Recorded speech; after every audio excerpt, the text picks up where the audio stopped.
Como probablemente sabrán, cuando Nintendo lanzó el Nintendo Entertainment System, abreviado NES, en América del Norte en 1986, creó un fenómeno mundial. Ya había vendido más de 2.5 millones de unidades en Japón y el éxito del sistema en Estados Unidos revitalizó por sí solo la industria de los videojuegos. Para 1990, el 30% de los hogares estadounidenses poseían una NES, superando el porcentaje de personas que poseían computadoras personales en un 7%. Uno de esos hogares era el mío. Recuerdo cuando mi papá trajo una NES a casa por primera vez, radiante de orgullo. Estaba completamente asombrado. Recuerdo estar sentado en nuestra sala y jugar Super Mario Bros. Durante horas y horas, nunca demasiado cerca de la televisión por temor a que mis ojos se dañen. O al menos, eso era lo que me decía mi madre. Lo que no sabía en ese entonces era que hacer juegos para la NES era un gran negocio. Parte de la razón por la cual la NES tuvo tanto éxito es porque Nintendo cortejó activamente a los desarrolladores externos por su incipiente sistema. Y debido a que poseía casi un monopolio en el mercado de los videojuegos, pudo hacer cumplir sus estándares y políticas con puño de hierro. Según el recuento de Nintendo, hay 671 juegos con licencia para NES. Para hacer cumplir sus estándares de licencia, Nintendo creó el chip de autentificación 10 NES. Cuando el chip del sistema detectaba el chip del paquete de juego, este sería jugable. De lo contrario, no mostraría nada. Como te puedes imaginar, muchas compañías no querían pagar la tarifa de la licencia o fueron rechazados como socios de la licencia oficial por Nintendo en función a la calidad de sus juegos. Fue de ahí que salieron los míticos 91 juegos sin licencia. Para eludir la protección del chip 10 NES, algunas compañías configuraron su hardware para crear un pico de voltaje de varios milisegundos que cortocircuitaba el chip de autentificación por un momento, permitiendo que el juego se cargara. Interesante, ¿no? Eso pensé. Y también mi papá. Él trabajó para Nintendo en su departamento de desarrollo y licencias a finales de los 80 y principios de los 90, experimentando todo esto a medida que iba sucediendo. Pero la historia no comienza con mi papá. Comienza con Rob, el fundador y presidente original de LT, o LLC, y su idea para un nuevo videojuego. Rob estaba en su último año en la escuela secundaria en Indiana cuando Mario Bros. Fue liberado para el NES. Al igual que los miles de niños en todo el país, se obsesionó con bastante rapidez. Cuando Rob se graduó, él decidió asistir a la universidad para estudiar ciencias de la computación. Él quería hacer videojuegos. El Departamento de Ciencias de la Computación se había mudado recientemente a un edificio renovado en el otoño de 1985, y Rob lo aprovechó al máximo cuando comenzó la universidad al año siguiente. 4 años después se graduó con honores como el mejor de su clase. Mi papá me dijo que Rob era una de las personas más inteligentes que había conocido. Aún así, Rob tuvo que lidiar con algunos demonios personales. Su madre lo crió solo después de que su padre fuese asesinado en un allanamiento de morada cuando era joven. Su madre estaba en casa cuando eso sucedió, por lo que pudieron salvarse. El trauma resultante la envió en un camino de alcoholismo y depresión durante años. Como te puedes imaginar, terminó por abandonar a Rob, quien finalmente pasó a la custodia de los servicios de protección infantil. Él se negó al principio, pero con el tiempo se elevó por encima de la mano de mala suerte con la que había sido tratado.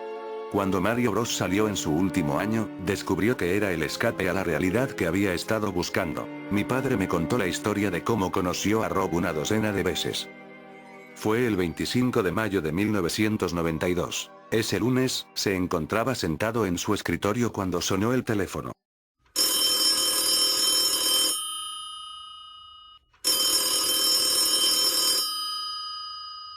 La voz del otro lado vaciló por un momento.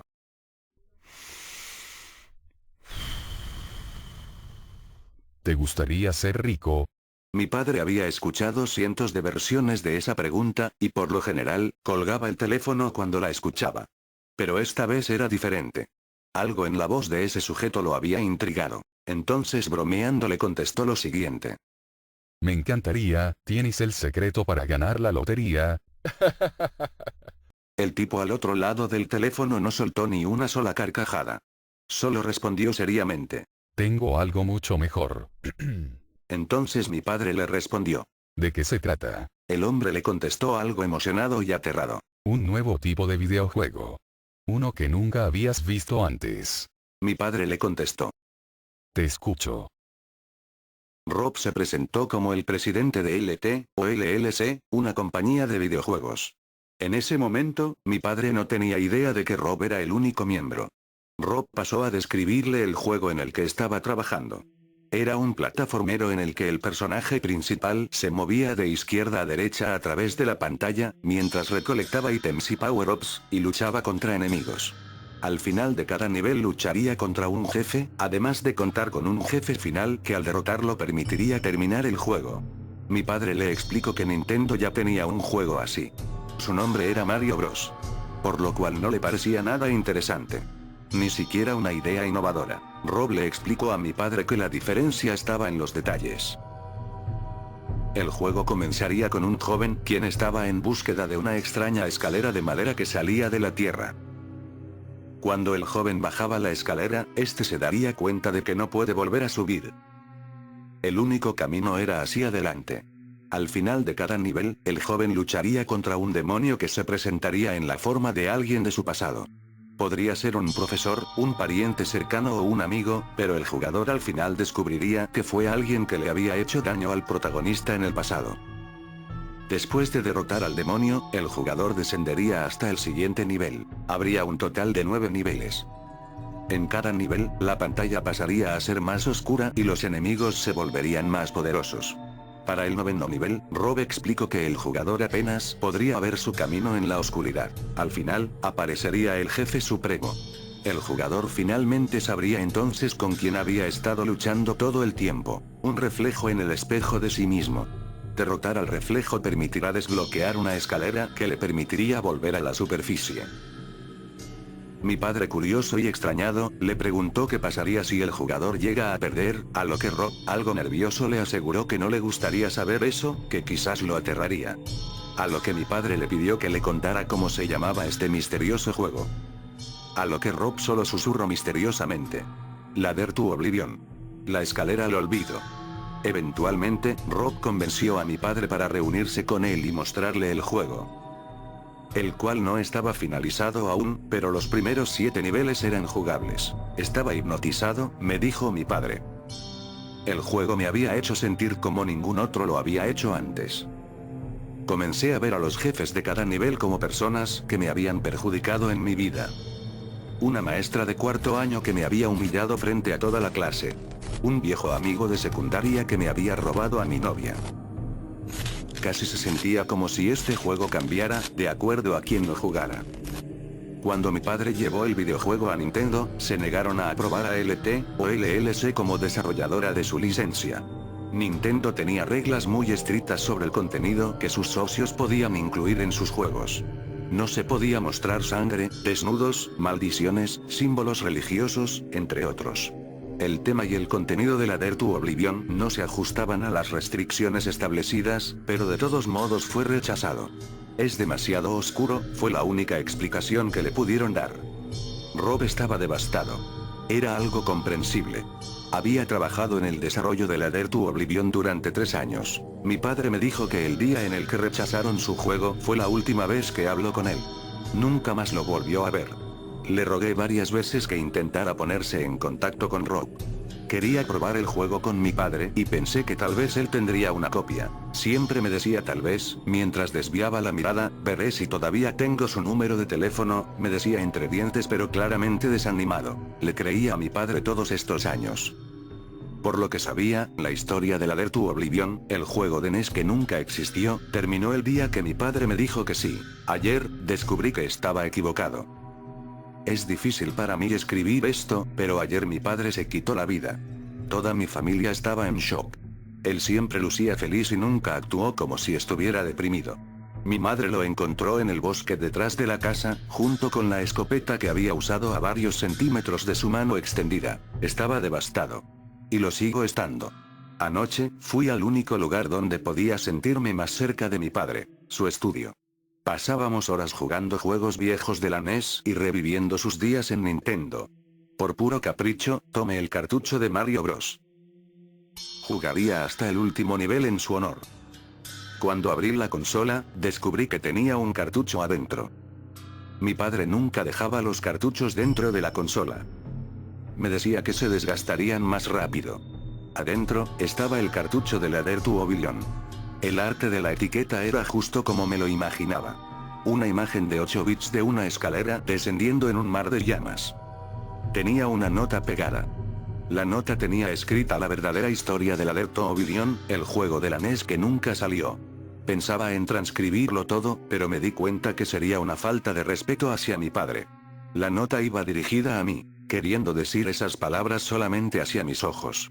Además, estaba escrita de muy pésima forma, con una mala caligrafía, cosa extraña debido a que mi padre se distinguía por su excelente forma de escribir. Leí la nota y descubrí muchas cosas más. El día que rechazaron su juego, mi padre se reencontró con Rob. Él estaba completamente obsesionado con Ladder to Oblivion. Después de una larga discusión, Rob le preguntó a mi padre si quería unirse a su empresa, como socio. Fue el plan de Rob todo el tiempo y fue por esa razón que le preguntó a mi padre si quería ser rico. Quería que completaran el juego juntos y lanzarlo como un título sin licencia. Ellos sabían que la mayoría de las compañías que producían juegos sin licencia les iba demasiado bien en el mercado. Conocían el riesgo, Nintendo podría encontrar una solución que bloqueara a Ladder to Oblivion de la NES para siempre, pero estaban dispuestos a tomarlo. Por supuesto, mi padre sería un socio anónimo. Todavía necesitaba de su trabajo en Nintendo. Después de todo, con eso nos mantenía a mí y a mi madre. En 7 meses, Rob pudo terminar Ladder to Oblivion. Los dos estaban extasiados, pero la alegría no les duraría. La noche en que Rob terminó el juego, llamó a mi padre para avisarle. Estaba más que emocionado. Al día siguiente, mi padre cargó el juego en 2 cartuchos de preproducción. Tenía 2 amigos que se encargaron del arte de la etiqueta, junto con el sello de calidad de Nintendo. Una vez que estuvieran listos para una gran producción, se encargaría de mandarlos a hacer fuera del sitio. No quería correr ningún riesgo. Rob le dijo que aún no jugara el juego, necesitaba hacerle una revisión completa de principio a fin. Para corregir un error restante. Mi papá aceptó de mala gana. Rob aceptó llamarlo cuando terminara para poder conocer a mi papá en persona y jugar con él. 5 días después, mi papá apareció en la casa de Rob sin previo aviso. No había hablado con él desde su última llamada telefónica y en su paranoia estaba preocupado de que Rob hubiera decidido lanzar el juego por su cuenta y sacar a mi papá de las ganancias. Lo que encontró fue mucho peor. Encontró a Rob muerto. Asumo que se quitó la vida, pero en esta parte la nota no estaba clara. En esta parte de la nota hacía muchas divagaciones sobre Dios y el diablo y garabateó oraciones con tanta fuerza que las palabras en su mayoría eran ilegibles. Rob dejó una nota. Sus únicas palabras fueron, nunca subas la escalera, junto a más palabras garabateadas. Al final de esta parte mi padre escribió, finalmente, se enfrentó a sí mismo. Mi papá siguió adelante. Estaba terriblemente molesto y triste por la muerte de Rob, pero el juego había tomado el control de su vida.